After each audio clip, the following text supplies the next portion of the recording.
গতকাল খেলা দেখেছি, আমার প্রিয় দল ব্রাজিলের। খেলা দেখতে গিয়ে একটু ক্লান্ত বোধ করেছি, তো যেটা এখন আর পুরোপুরি কাটিয়ে উঠতে পারিনি। তো যাই হোক, আমি আসলে এখনো খেলাধুলা দেখতে পছন্দ করি, এখনো তরুণ, ভালো লাগে। বয়সে তরুণ না হলে মনে তো তরুণ অবশ্যই। তো শহীদ প্রেসিডেন্ট জিয়া রহমান সাহেব আলোচনা করতে গেলে এত অল্প পরিসরে এটা হয় না। আসলে একটা কথা, খুব সত্য কথা বলেছেন, আমার যেটা মনে হয়েছে যে আসলে তার উপরে গবেষণাটা এত অপ্রতুল, যেটা আমার মনে হয় যে এটা ইতিহাসের প্রতি কিছুটা আপনার কৃপণতা দেখানো, অবিচার করা হয়েছে। আমি যেন অনুরোধ করবো, আমাদের তথ্যমন্ত্রী এখানে উপস্থিত আছেন, তার এখন সুযোগ আছে যে এই বিষয়টা নিয়ে শহীদ প্রেসিডেন্ট জিয়া রহমানের পুরো জীবনটা নিয়ে, তার কাজগুলো নিয়ে, তার চিন্তা ভাবনাগুলো নিয়ে একটা গবেষণা, অত্যন্ত মানে ভালো উঁচু মানের গবেষণা হওয়ার প্রয়োজন। এখন পর্যন্ত আমি যতগুলো বই পড়েছি, আমার কাছে একমাত্র আমাদের বিশিষ্ট সাংবাদিক, প্রয়াত সাংবাদিক মাহবুবুল্লাহ সাহেব, তার বইটাই আমার কাছে সবচেয়ে ভালো লেগেছে। এবং এত আপনার গবেষণা লব্ধ একটা বই, গবেষণা করেই তিনি কাজটা করেছেন, যেটা আমাদেরকে কিছুটা আপনার কাজ দেয়। যারা পড়তে চান তারা এটা পাবেন।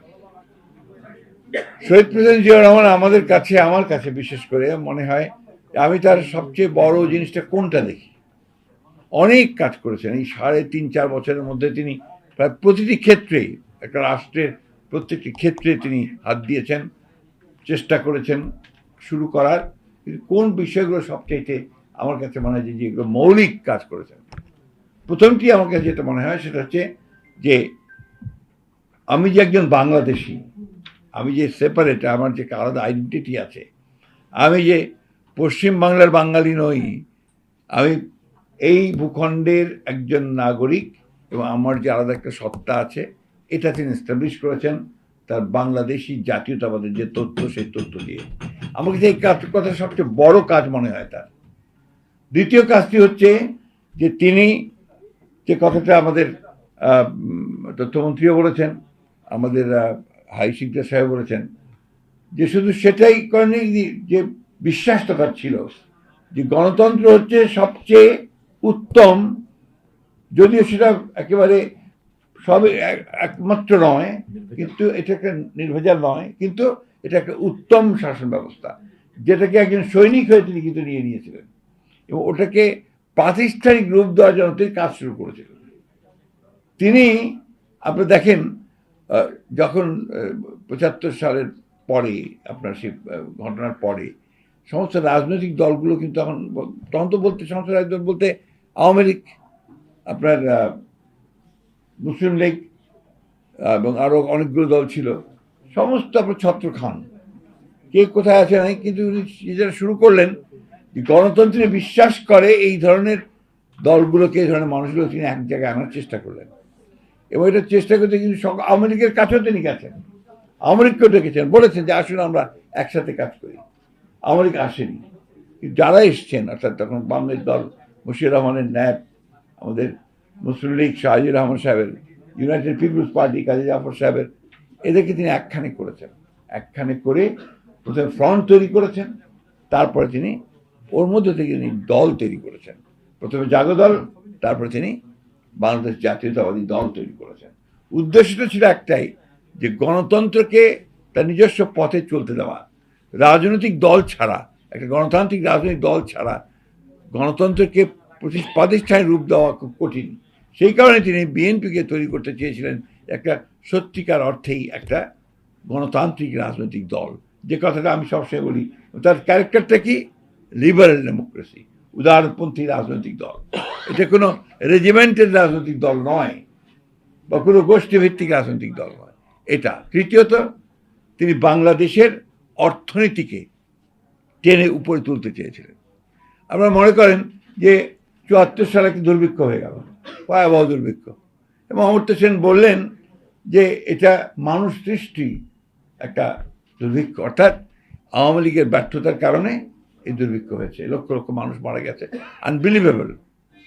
সেই দুর্ভিক্ষ পীড়িত, এবং নিক্সনের ভাষায় একটা আপনার বটমলেস বাস্কেট, সেই দেশটাকে তিনি টেনে উপরে তোলার চেষ্টা করলেন। এই কথাগুলো কিন্তু আমরা সব জায়গায় বলি না সেইভাবে। তার তার কৃতিত্বটা কিন্তু এই জায়গাগুলোতে। তিনি মানুষের মধ্যে আশার সঞ্চার করলেন, মাইলের পর মাইল হেঁটেছেন এবং মানুষকে উজ্জীবিত করার চেষ্টা করেছেন। আপনার কৃষকের কাছে ঘরের দুর্গায় গেছেন। আমার একটা কথা মনে আছে, আমি তখন এসএবারি হিসেবে একান্ত সচিব হিসেবে কাজ করছিলাম ওই সময়। তো দিনাজপুরের থেকে শহর থেকে বেরিয়ে আপনি যদি সৈয়দপুরের দিকে যাবেন, দেখবেন যে একটা বড় টেক্সটাইল মিল আছে, দিনাজপুর টেক্সটাইল মিল, খুব বড়, সরকারের করা। তার পাশে ছোট ছোট কতগুলো গ্রাম আছে। তো উনি একবার ওই দিনাজপুর থেকে বেরিয়ে যখন তিনি সৈয়দপুরের দিকে যাচ্ছেন, হঠাৎ করে তিনি গাড়ি থামিয়ে দিলেন। তিনি সাধারণত গাড়ি নিজে চালাতেন, অথবা ডেপুটি কমিশনার গাড়ি চালাতে বলতে পাশে বসতেন, আর তিনি যখন গাড়ি চালাতেন ডেপুটি কমিশনারকে পাশে বসাতেন। গাড়ি থামিয়ে দিলেন, কনভয় থেমে গেল। সবাই বলছে হঠাৎ কি হলো? প্রেসিডেন্ট নিজে নেমে গিয়ে ওই গ্রামের মধ্যে ঢুকলেন, ঢুকে একটা বাসায় চলে গেলেন। এটা আমার দেখা, সেই জন্য বলছি। একটা খুব একেবারেই দরিদ্র নয়, কিন্তু দরিদ্র লোকের বাড়ি। সে গিয়ে ঢুকলেন, ঢুকে তখন ওই বাড়িতে সবাই তো যারা পুরুষ মানুষ তারা কাজে চলে গেছে, মাঠে চলে গেছে। একজন মা, সম্ভবত বৃদ্ধা একজন তিনিও ছিলেন, তিনি গিয়ে বৃদ্ধাকে গিয়ে বললেন যে মা আমি একটু পানি খাবো। তো বুড়ি তো প্রথমেই আপনার ঘাবড়ে গেছে যে এত মানুষ, এত পুলিশ, আর্মি, ঘাবড়ে গেছে। তখন একজন বলছে যে উনি দেশের প্রেসিডেন্ট, রাজা। তো তাড়াতাড়ি গিয়ে তার সেই আপনার এই এনামেলের যে গ্লাস, একটা নষ্ট হয়ে যাওয়া প্রায় গ্লাস, সেই গ্লাসে তিনি একটু পানি এনে প্রেসিডেন্টকে দিলেন। প্রেসিডেন্ট পানিটা নিয়ে খেয়ে তারপর বললেন মা আপনি আমাকে শুধু পানি দিলেন? তো বুড়ি তখন বললেন যে বাবা আমার ঘরে তো আর কিছু নেই এখন। তো বলছে আপনি একটা পেঁপে গাছ লাগাতেন, তাহলে আমাকে পেঁপে দিতে পারতেন। একটা পেয়ারা লাগাতে গাছ লাগালে আমাকে পেয়ারা দিতে পারতেন।